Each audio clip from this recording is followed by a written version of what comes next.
If you really want to go to the depths of creating who you are at the deepest level, it really requires you to do this. Do things that are incredibly difficult consistently. That's it.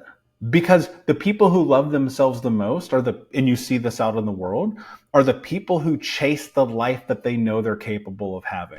2, 1, 0. Hi, and welcome to Stellar Life Podcast. This is your host, Orion. Thank you so much for being here. Today I have with me the extraordinary Coach Michael Anthony. He's a best-selling author, keynote speaker, and business mentor, empowering entrepreneurs to heal, grow, and build impactful, purpose-driven coaching businesses worldwide.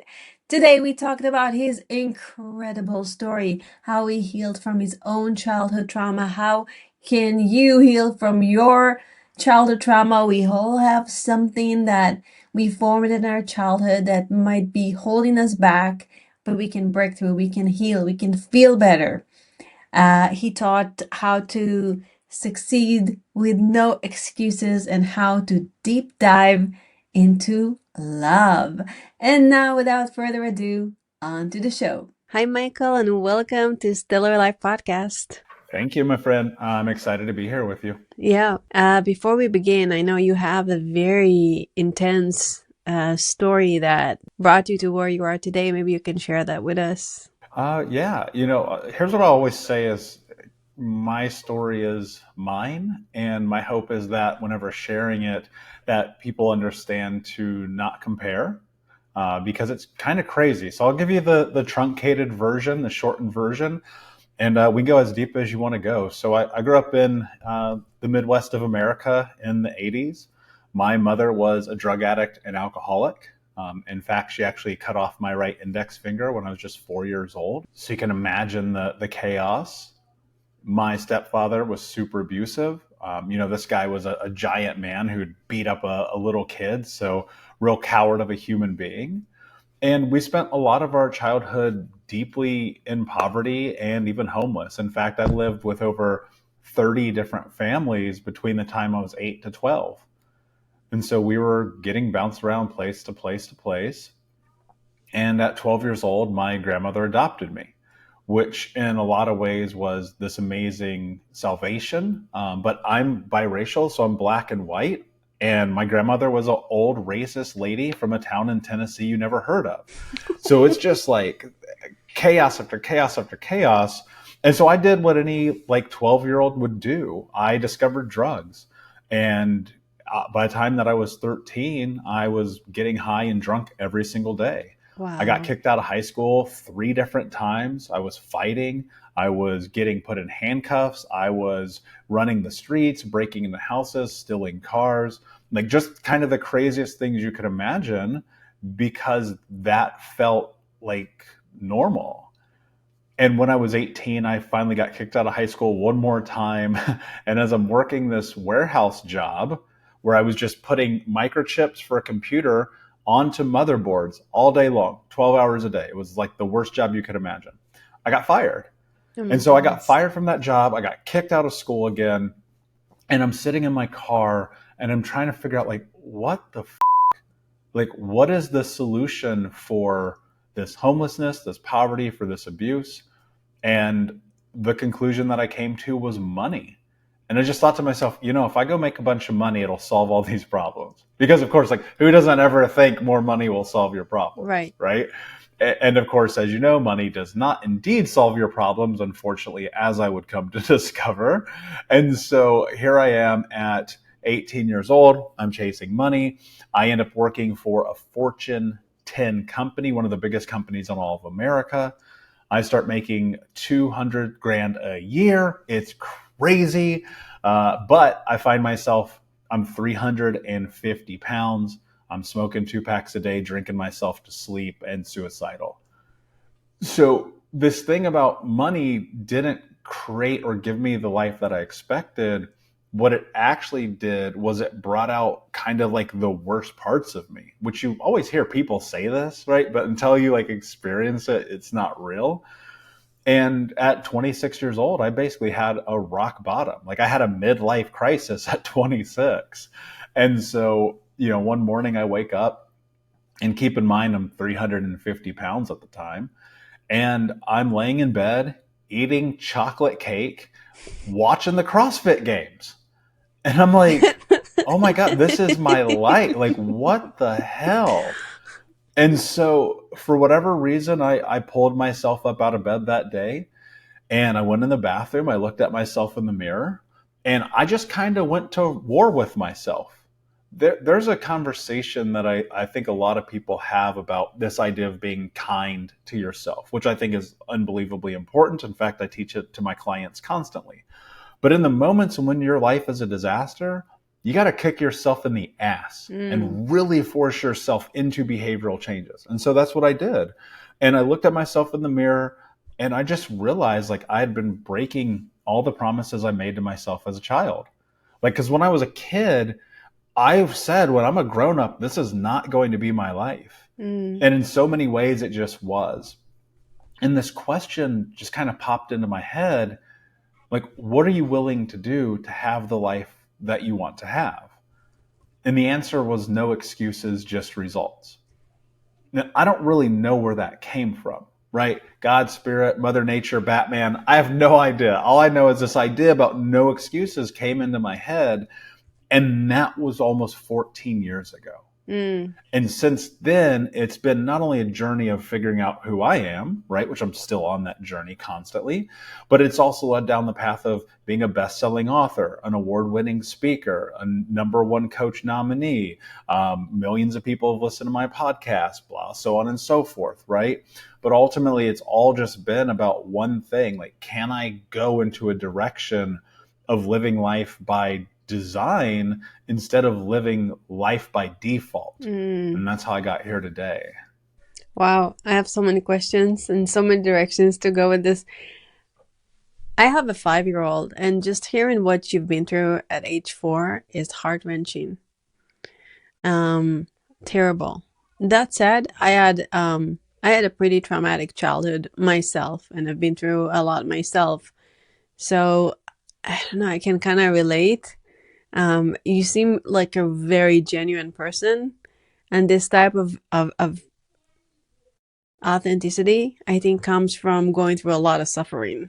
So when you think about your childhood, everything you've been through, all that pain, what did you think? What kind of beliefs did you develop about yourself, about life, about the world? Yeah, I mean, that's a great question. I think that the beliefs are not necessarily those that are developed as much as they're given to you. Because if you hear this rhetoric of you're not good enough, you don't matter, you're not important, you're always going to be a loser, you're stupid, you're dumb, this is why your mom's a drug addict, this is why you never met your father, you don't matter, like all those things, like none of those were my original ideas. I don't remember ever having that as original idea until someone implanted it in me. And so and I think that's true for so many children. I've had the benefit of interviewing some of the greatest minds in the world, and they all kind of agree with what I'm about to say. And I'm talking about people like Dr. Gabor Mate, Caroline Leaf, Anna Lamke. I mean, the list goes on and on Think Unbroken podcast. And the thing that I came to the conclusion of is that childhood trauma isn't necessarily the cuts and the burns and things of that nature. It's really the theft of identity that scars us so deeply, right? And so my belief system entirely was built around all these formulations that other people gave me that said, this is who you are. And I didn't know that those things weren't true until I'm late in my 20s, right? And so I had this idea constantly of not being important, that I don't matter, and then you insert all of these limitations that are internal that you don't even recognize. Like, how the hell do you make $1 million and be $50,000 in debt? Right? Like that's what I was doing. Like, how do you weigh 350 pounds after being a 4-star athlete in high school? Right? How do you get kicked out of high school when you're in advanced English courses? Right? Like these are the realities of those time frames. And it was just always like, I guess this is just how it is. Right? And it wasn't until I made really cognizant decisions to challenge the narratives that I had, because I recognized how crazy my life was. In fact, I was so codependent and such a people-pleasing yes person. And people don't believe this about me because they see me now and they're like, you carry this certain intensity about you. You're covered in tattoos. You speak on stages. You kind of do what you want. And I'm like, yes, but you didn't see me when all I ever did was whatever it took to get people to like me because it made me feel safe. Right. And so this game that we play and that I played, which led me down the path of being here today, was this deep intrinsic work about self-discovery. And so when we have these limiting beliefs, we have these ideals and notions in our head about who we are, we play them out in reality. I'm not good enough. Okay, great. How do I go fuck up my relationship? I don't matter. Okay, I'm not going to live my dreams. I'm never going to be anyone of value. Okay, cool. Let me go hurt people all the time. And it's like one day you're just kind of sitting in your life and you're like, is this really my fucking life right now? Right? Because we have that moment. And maybe for some people, that's a rock bottom. Maybe for some people like me, it was like the 300th rock bottom. But on a long enough timeline, if you're willing to bring your awareness to the truth of the belief systems that are not even yours, then you get to create change in your life. And I always tell my clients when I'm working with them, I'm like, you got a dirty brain. And so we're going to brainwash you, because you've already been brainwashed to believe this thing about who you're not. So let's go create who you actually are.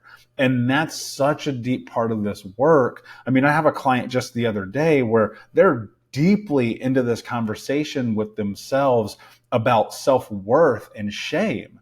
And we narrowed it down to the point where I was like, hey, the reality is this shame isn't yours. You're carrying this shame from your father and the impact he made on your life in childhood. And until you free yourself of that shame, you're never going to be you. Right. And so that's the game that everyone is constantly playing, because whether you like it or not, like everybody got a little messed up by their parents. Some people got, like me, got way more messed up. But like at some point, you're going to have to make a decision about who you want to be, not who they told you you're supposed to be. What was your healing path like? What do you think are the methods or the ideas that healed you the most? I understand that you had this deep moment of awareness and aha. And along the way, who were the people that supported you? Great question.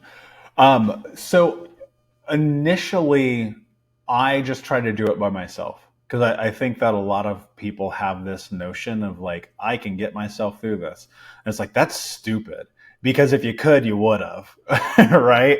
And so it really started with, I realized that because I was really, really unhealthy in smoking cigarettes and drinking and food and partying and sex and all of these areas, I was like, okay, cool. I need to work on my body first.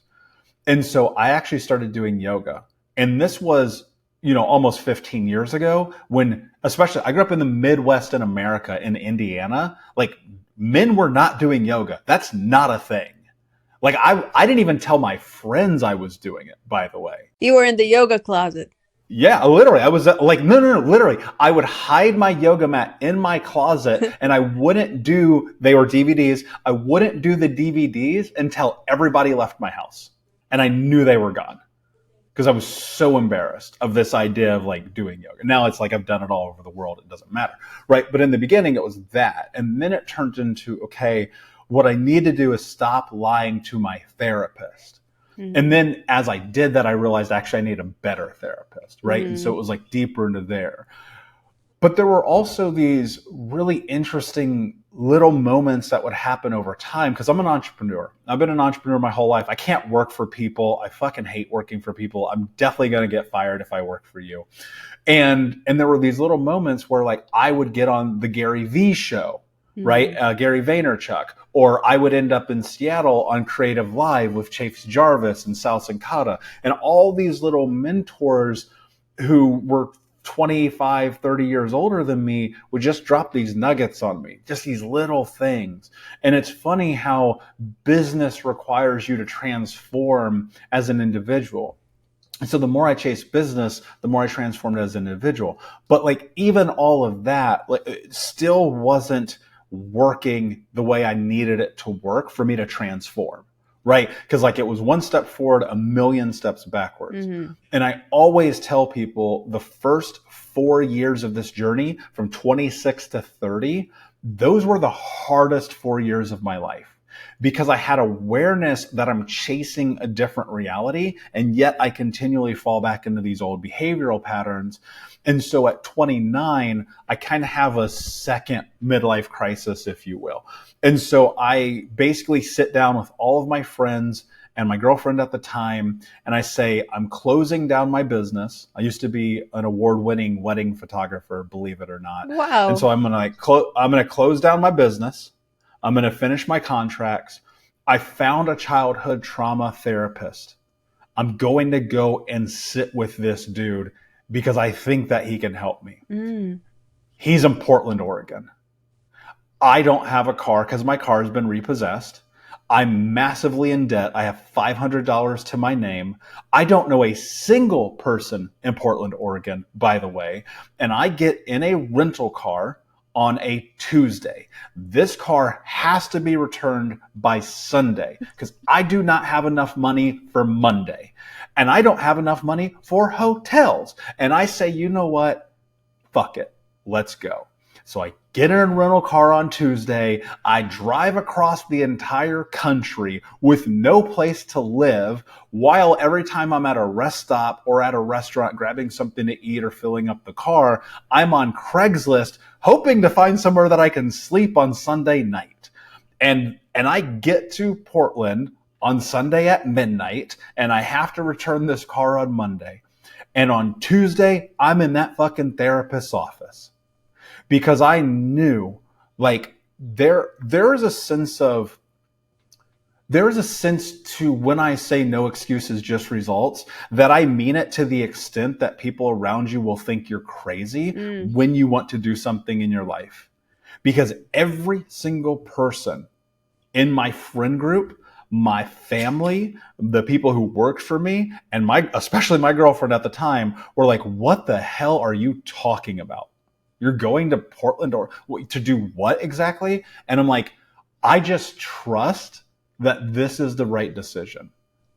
And so that healing journey from that point exponentially and compoundingly grew because I forced myself in the discomfort of not only sessions with this man who changed my life literally forever, by the way, but also because I was going to men's group therapy. I was going to Alcoholics Anonymous, Sex Addicts Anonymous. I was going to yoga sessions. I was going to sound bowl healing meditations. I was doing deep tissue work in my physical body. I was going literally my whole life for 3 years was dedicated to my life. That's amazing. Right. And it was so incredibly difficult and tedious and expensive. And in fact, it was at one point, December, 2015, I was so a decade ago almost, I was so broke because I'd spent all of my money on these therapy sessions and on this body work and all these things. And I had closed my business and I had no money because even the contracts that I had to complete, I'd fly back to Indiana, stay in a hotel or with my ex-girlfriend's parents or with my brothers or whatever. And so I wasn't actually even making money because the cost of getting there and back and all the stuff I was still just broke. So I put a post on Facebook and I'm like, I need help. I have a therapy session this week. I can't afford it. Will somebody let me borrow $150? Because when I say, and this is a time where people are like, that's fucking crazy. 10 years ago, could you imagine doing that? Right. And so I teach my clients this, when you walk down this path and you're like, I want to change my life, and you understand the truth of no excuses, just results, it literally means that. No matter what, you find a way. You find a way. And even today, I'm still finding a way. Nice. And so for people who are on this journey, it's like, this is not easy, especially not if you got as fucked up as I got fucked up, right? And there are moments in time where you will question this, where you're like, why am I doing this? This is costing me friendships. This is costing me relationships. This is costing me money. This is costing me time. This is costing everything. And then you come out the other side and you're like, I would have did that times 10. Yeah, you really, in that type of attitude, you remind me of me, because I've done crazy stuff like that, like just like deciding to go to Japan with $700 in my pocket just because I found a book about it when I was, I don't know, 20. Ended up spending 3.5 years in Japan. I did the same thing after I had a terrible relationship, abusive, and I wanted to heal myself, and I spent my last money on a seminar where I actually ended up meeting my now husband. Funny how that works, huh? Yeah, or you burn all the boats and you just go for it because there is no other way. Like I was many times in my life in this situation where, this is it. Like something's got to change, and if I'm not gonna take this step now, if I'm not gonna challenge myself, like something big needs to shift. Because if I'm gonna keep doing the things I'm doing, I'm gonna keep getting the things I'm doing. And like I think it's an Albert Einstein quote where he says, it's not the exact quote, but he says that when an object is going in the one direction, it will keep going in the same direction unless an outside interference will come and shift it. And I feel like every time you go to a seminar, do some somatic exercises, go to therapy, do whatever you need, you shifting and shifting and shifting and building this new identity of yours. And especially, I know that you share some statistics about kids, people that went through trauma, and maybe you can share some of those with us. Yeah, I mean, there's a ton, but the ones that always stick out to me. So there's this thing called the ACE survey, which is the Adverse Childhood Experiences survey, and that work was actually the first work that I came across where I was like, oh, there's a reason I'm crazy, right? So I needed, I mean that genuinely. I was like, oh, okay, cool. Now because I'm very analytical, right? So I always needed some kind of rhyme and reason. Like, what is the causation and correlation? I look at a lot of things from the scientific method. Like I had a hypothesis, but then the research proved it. And I was like, oh, this isn't theory, this is reality.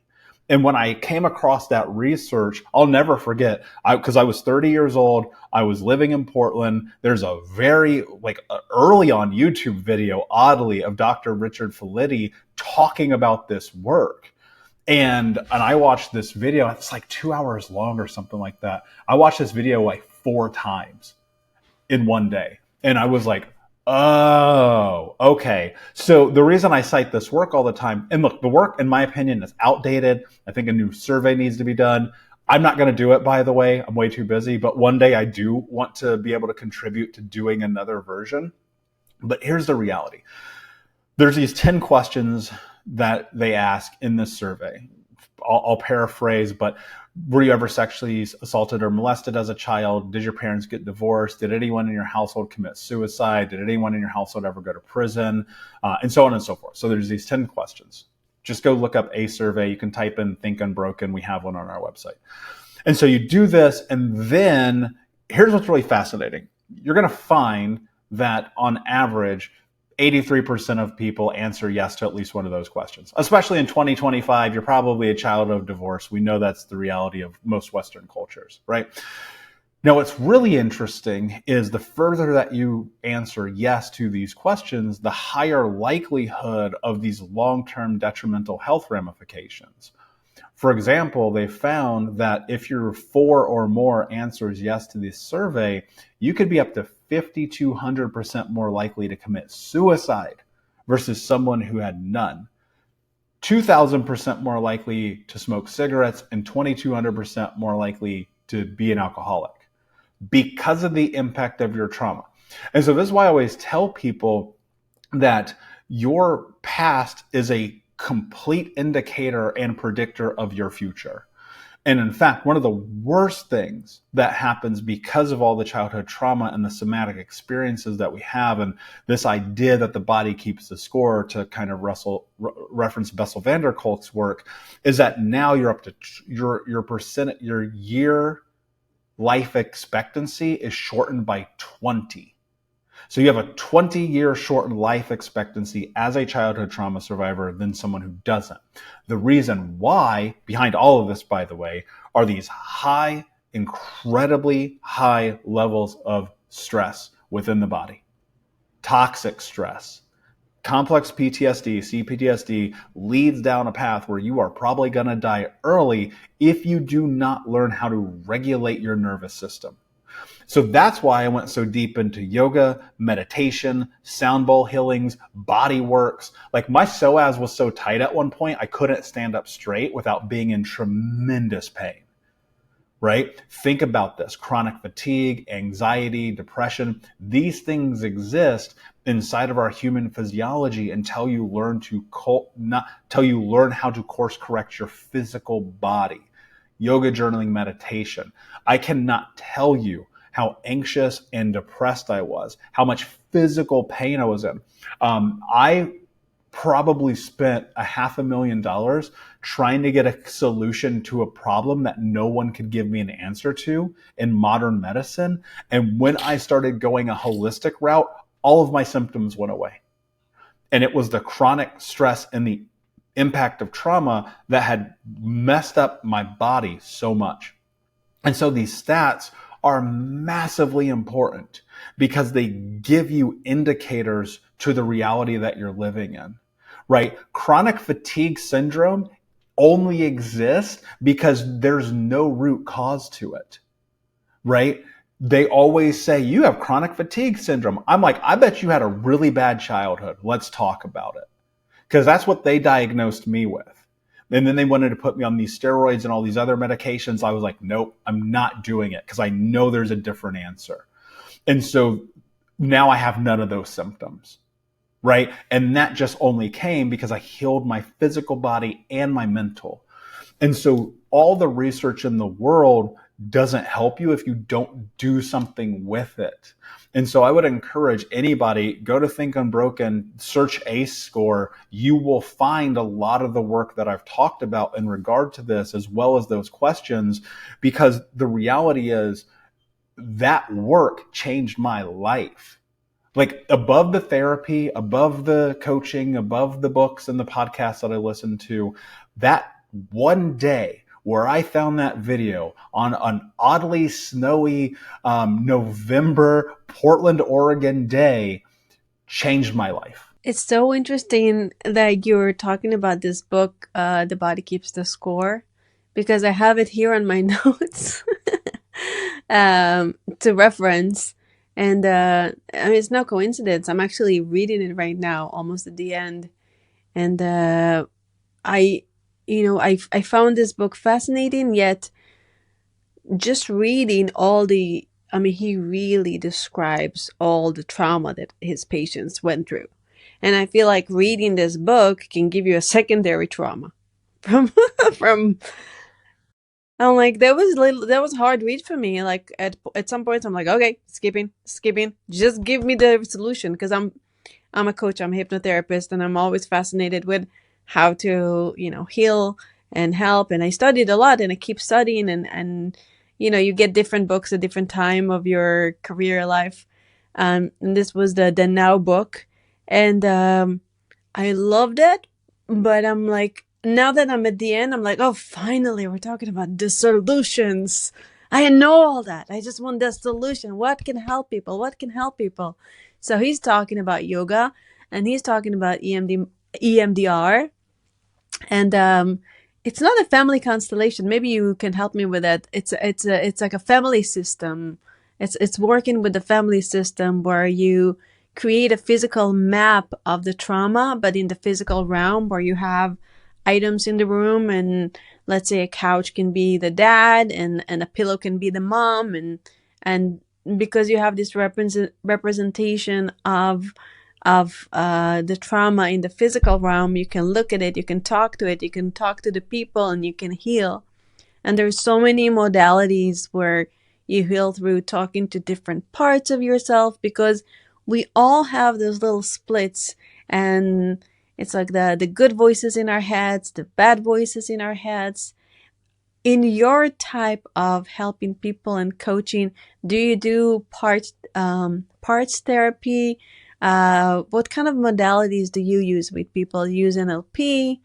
Do you use an EMDR? What do you do? Yeah, I normally just yell at people and I'm like, get your shit together. And that seems to fix all the problems. No, well, it depends, right? Because so much of it requires awareness. And a lot of people will come to me and this is what they tell me. Because here's the reality. I've coached over 2,000 paid clients. I've had over almost 3 million downloads on my podcast, over 10,000 books sold, right? So like there are some elements to this work that I actually know what I'm doing.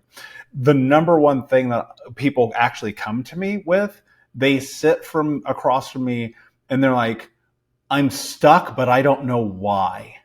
And I'm like, I already know that.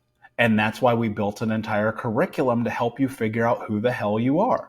And so much of the work starts with actually the acknowledgement of building these processes of understanding how you got to where you are. Because if you can understand how you got to where you are, now you have points of references for behavior patterns that allow you to get to where you want to go. I think this is one of the biggest mistakes people make is they approach this healing journey to this idea of, well, if I just change my behaviors, things will be different. But the problem is, no matter how much you might be philosophical, we're still analytical people. All humans are analytical. We need input and output. And so as I'm guiding people through it, it's a process of taking these deep reflective looks at who they are. Now, a part of that is through a curriculum that I built. We have meditations, we have journals, we have online courses and conferences and events. I'm not the end all be all, obviously. So I have tons of guest speakers. A big reason we do the podcast is the self-discovery. And so much of it for me is looking at this from the element of, if we can help people place their finger on reasoning, then we can work backwards into the healing, which might mean a myriad of things, right? Sometimes that's okay. We need to journal on this. Sometimes we need to meditate. Sometimes we need to write letters to the people who have hurt us. Sometimes we have to go in deeper work into a therapist. Now, keep in mind, I'm a coach, not a therapist. It's not that they're not closely related, but I'm more looking at behavioral shifts than completely sitting in the emotions with people. Do I sit in the emotions with them? Yes. But the goal is to move them out of the emotion and into a behavioral change, right? Because when you understand that A, you are not your emotions, B, you're having a biological experience, and C, it's what you do with your knowledge that actually changes your life, now you can start to create momentum. And the problem that pretty much everyone who ever comes to me has is they hear my story, they go, dude, your childhood was so bad. I think that if I can work with you, my life will be better because I see the life that you have.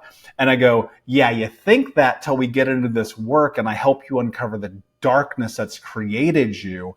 And in doing so, they go, oh shit, I didn't even know that was buried down there.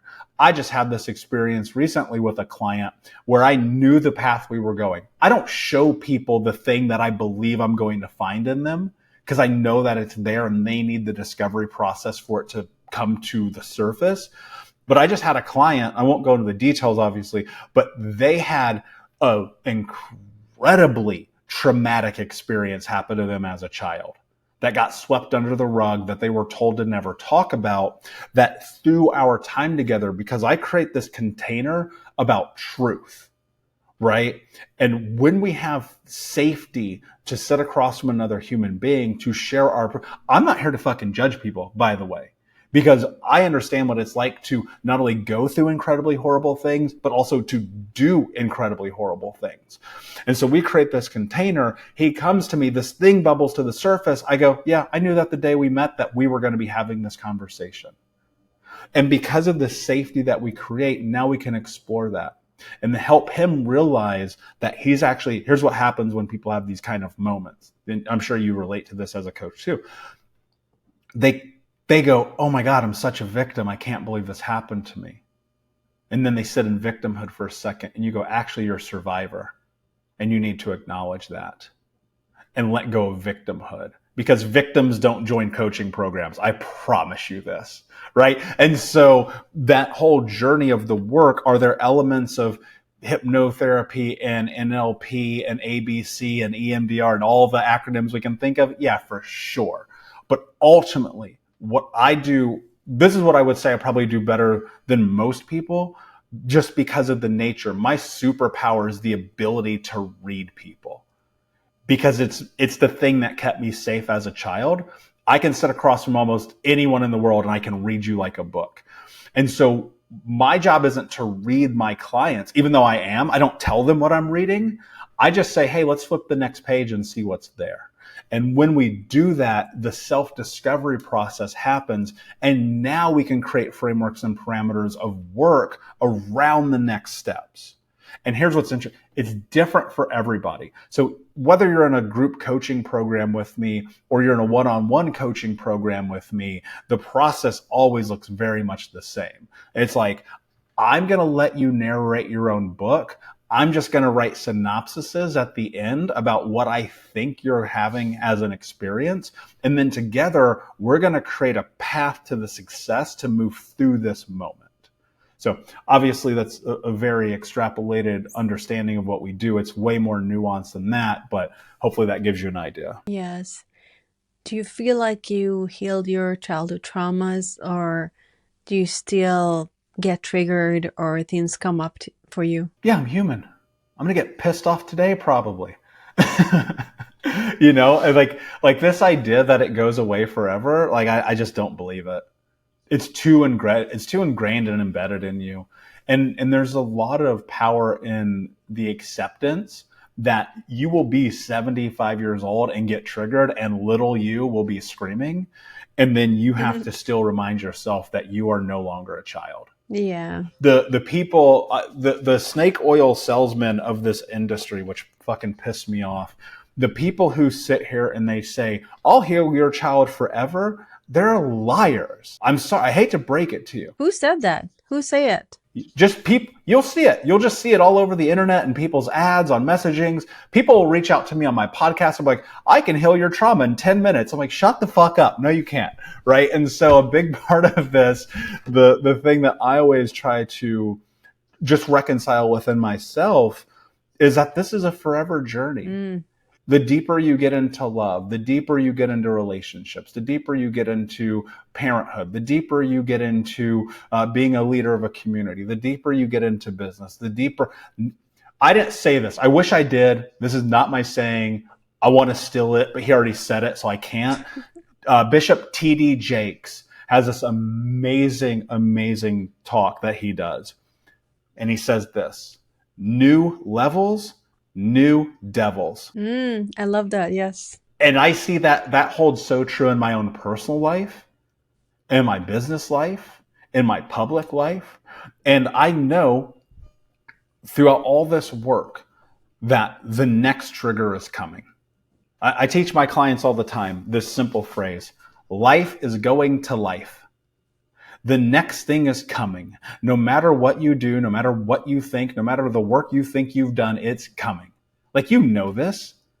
You've done a ton of work. You still get triggered, I'm going to guess. You still have moments where you have I to am come perfect, back actually. and work. I healed everything. Oh, great. Yeah. And I'm just like, okay. I'm just amazing, you know. I love that. Yes. So also avoidant, no problem, right? And so it's like, you know, you look at that and you go, the reality is, and I'll sit across from my clients and I'll check in, especially in my group sessions, and I'll tell, hey, I'm in a bad mood today, but that's okay. Let's go. So you're very upfront about who you are and where you are at any given moment. That's good. That's refreshing. Why not? Mm-hmm. People see people see through bullshit. B, I can't help people feel normal if they don't see me being normal. Yeah, that's a big one. So you said let's get deeper into love. Let's get deeper into love. How do we love ourselves? Like I love the concept of self-love and acceptance. How do we create more love and more safety for ourselves? I think there's a lot to that. And I think that it begins with having a value system. And so there's so many people, I'll be on stages, whether it's 100 people or 500 or 10,000 people. And I'll say, raise your hand if you know your values, like deeply inherently know your values. 5% of them will raise their hand, if that. And then I'll be like, okay, cool. Tell me your values without using the word fun, family, or freedom. And then it goes down because like everybody defaults to those. And then next thing you know, it's like 1% of the people in the room. Because a value system gives you pillars to build a life. So I'll give you an example. My values are courage, love, strength, and honor. That is how I look at myself in the world. So everything I build in my life requires alignment around those values. Alignment's super, super important to me, right? Especially this year. Why especially this year? Well, because I think that I just got stretched so thin last year. Just so many engagements and so many opportunities and just saying yes to a bunch of stuff that I actually exhausted myself, and I just don't want to do that this year. It was fun, but I was also like, wait a second, let me get refocused. And so when you have these value systems in place, the thing that happens, frameworks create life, right? This is why I said you can build life by design or live life by default. And people ask me all the time around, they're like, how do I love myself? I'm like, there's a systematic approach to loving yourself, because the reality is that you're not going to love yourself every day. And we've been lied to believe that we are our own Disney fairy tale, that I'm going to love myself every day. It's not like you don't have love for yourself, but you're not going to be in love with yourself every day, right? You're going to have hard days, and that's fine. You're going to be pissed off at yourself. That's fine. You're human. But if you really want to go to the depths of creating who you are at the deepest level, it really requires you to do this. Do things that are incredibly difficult consistently. That's it. Because the people who love themselves the most and you see this out in the world, are the people who chase the life that they know they're capable of having. You show me a depressed person who hates their life, I'll show you a person who has no ambition. I can set my watch to it.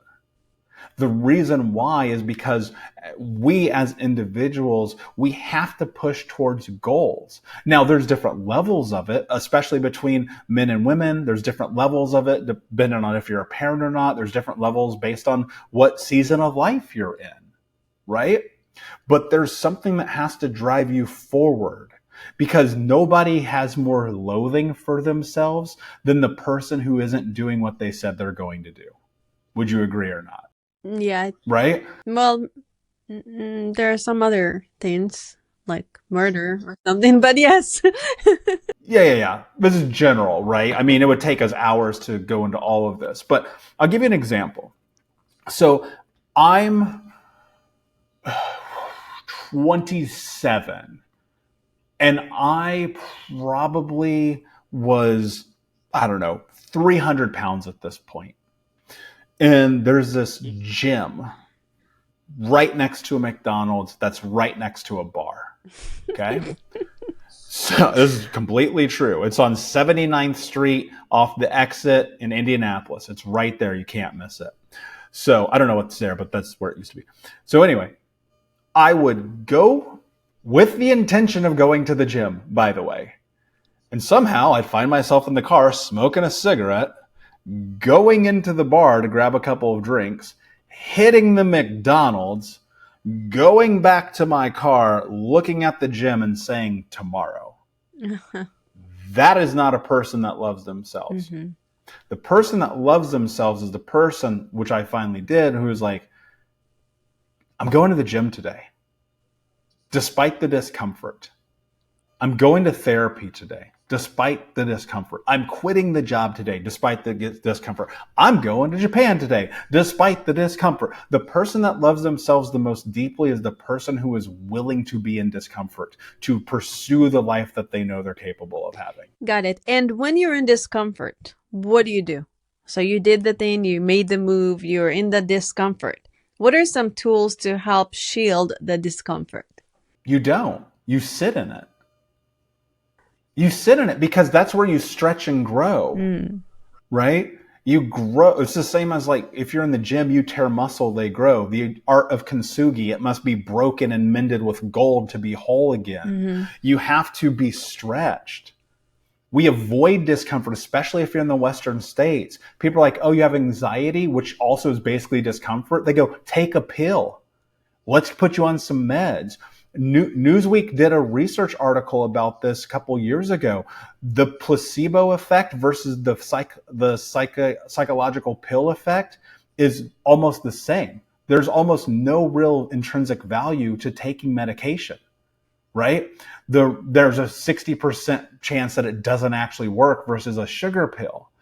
So we've been lied to in this ideal where it's like the thing that we need to do is go and blanket ourselves from the pain and the suffering and the discomfort, right? You can't. That's what you've been doing your whole life, right? You spent your whole life avoiding the discomfort of the realities, of sitting in the pain, of the suffering, of the awareness. But the growth comes through that. And so when you're in the discomfort and you're like, I really don't like this. Now the question becomes, well, why don't I like it? Is it I don't like it because it's requiring me to become a different person? Or is it I don't like it because it's actually not in alignment with the person I'm trying to become? Big questions. I love those questions. Yeah. And that's where people get lost. And so they're like, I don't feel comfort right now. It's like, good, but why? The questioning, the awareness is everything in this game. Know thyself. Like at the crux of all of this. And I know that there might even be people who are listening to this and like, this is not even connecting. There's so much here. It comes down to know thyself. And in order to know thyself must do hard shit. Every time it did sound like I did a lot of, with all the seminars you get and you walk on hot coals and you jump from a telephone pole and you break an arrow with your neck and you break boards and you walk on glass and all those things that I've done. I did the Tough Mudder. I feel like every time I did something that seems impossible or hard, it was hard in the moment, but eventually looking back, it shaped who I am. And I also know that our environment really affects us. So if you are if I'll put you now in a very harsh environment, you the way you are today with all the tools that you have, but the environment is hard. The external is super hard. What would you do? What would you do to handle it? Yeah. Well, I mean, it depends because you're asking me a question where today I'd go, I would just leave. You can't leave. You're there. I can't leave. I'm there. Okay, cool. Well, then the idea that I'm always sitting in, how do you become solution oriented? What do I want out of the environment? Where am I going? What am I doing? What is like the objective? What is the goal? Where do I need to go? What do I need to do? Who do I need to talk to? How do I need to show up? What kind of protection do I need? Do I need food, water, shelter? Are we talking Maslow's hierarchy of needs? Am I trying to build a business? Am I trying to help people? Are people trying to kill me? Am I being hunted? Like there's so many questions. You asked me a very big question, right? And so the thing about this is every environment is actually hard. Being a mother is probably impossible. Like I can't even rationalize that. My brain does not connect the dots there, right? And I go, that sounds hard, but you're in it. So you have to navigate it and you have to do your best. And that's the thing that I think that is the answer. Ultimately, it's like you have to do your best in this environment. I like what you said about how can I be the solution and is this a hierarchy? It goes back to know thyself. Is it a hierarchy, a Maslow hierarchy? Is this like physical danger? Is it imaginary? And how can I be the solution? I love that. That's amazing. Very well done. What's your next step? Where do you want to be in like a year, 2 years from now? Yeah, I'm working on a couple big projects right now. So, one of the things that over the last almost decade, I've coached thousands and thousands of people. We've created so much content on trauma and mental health. And I realized about a year ago, I was like, wait a second. I need to empower other people who are like me to go and be of service because I need 1,000 people doing what I'm doing, helping create, shift, and transform the world. So I actually just launched a new company called Mission Driven Coaches. And my goal and objective there is to actually teach coaches how to be profitable with purpose. Because most coaches, it breaks my heart, are broke because they don't know how to actually build a business. And I know that on the backside, clients who don't invest in themselves are never going to have transformation. No.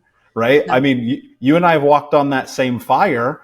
I didn't get there without paying money. I paid money to walk on fire. For lots of money, for lots of fires. I paid so much money on my self-development. Lots of screaming, lots of I've done those things, right? And my clients have done them with me. And I want to help other coaches do the same because I figured out by exponential properties, if I help 1,000 people help 1,000 people and they help 1,000 people on a long enough timeline, I make myself obsolete. And I want to make myself obsolete. Now, it may not be in my literal lifetime because there's so much pain in the world. But on a long enough timeline, because of these exponential properties, I believe that I can actually end generational trauma forever. But I can't do that only through Think Unbroken. I have to help you and that coach and that coach and that coach and that coach and teach them how to actually do this. So it feels so near and dear to my heart. What are you teaching them? Sales, marketing? What is it? Mindset? Sales, marketing, mission, how to actually find clients, how to be a guest on podcasts, how to have a personal brand, how to actually help coach, how to coach. Most coaches don't know how to coach, right? They talk to people. And I'm like, that's not how you do this, right? And so it's really just about, and I've been an entrepreneur for 15 years. I've done over $10 million in sales. I know a thing or two about business, and I just want to help people. Because that's I impressive. know, right. I just know, I believe this in my heart probably more than anything, that if we can create, the government isn't going to solve our problems. Of course the government is going to solve our problems. And also the big pharma. Yeah, the institutions aren't going to solve the problems. The schools aren't going to solve the problems. Entrepreneurs are going to solve the problems. Coaches are going to solve the problems. And communally, think about this. You go back thousands of years, every community had the wise man, and people would come to them and they would wait in line for hours and they would give them offerings of chickens and fruit or whatever to get advice from this person. It's just now I had about 100 people offering me chicken and grapes before we started the podcast. I'm so wise. Yeah, but that's if you think about it, that's what it was. And today it's money. And it's there's no reason that your message and your journey and the thing that you've been able to overcome can't be given to other people. And you don't have to be broke in the process, right? That's the thing that kills me the most. And trust me, by the way, I spent the first 3 years of my coaching business being what the hell am I actually doing here? How do I make this business work? Because a wedding photographer, by the way, is not the same business as a coach. Right. So I had to go and I had to learn, I had to build and all of that. And I just want to help people. That's my goal. Awesome. What are your 3 top tips to living a stellar life? No excuses, just results. Ask for help and don't quit. Nice. And where can people find you? I'm everywhere at Michael Unbroken. And of course, the Think Unbroken podcast. Amazing. Well, it was a pleasure getting to know you a little better. And I really enjoyed our conversation today. Thank you for sharing. Thank you for who you are. Thank you for your big mission and everything that you do in the world. I thank you for your time. I appreciate you. Thanks. Thank you. And thank you, listeners. Remember, no excuses, just results. Ask for help and never give up. This is Orion. Till next time.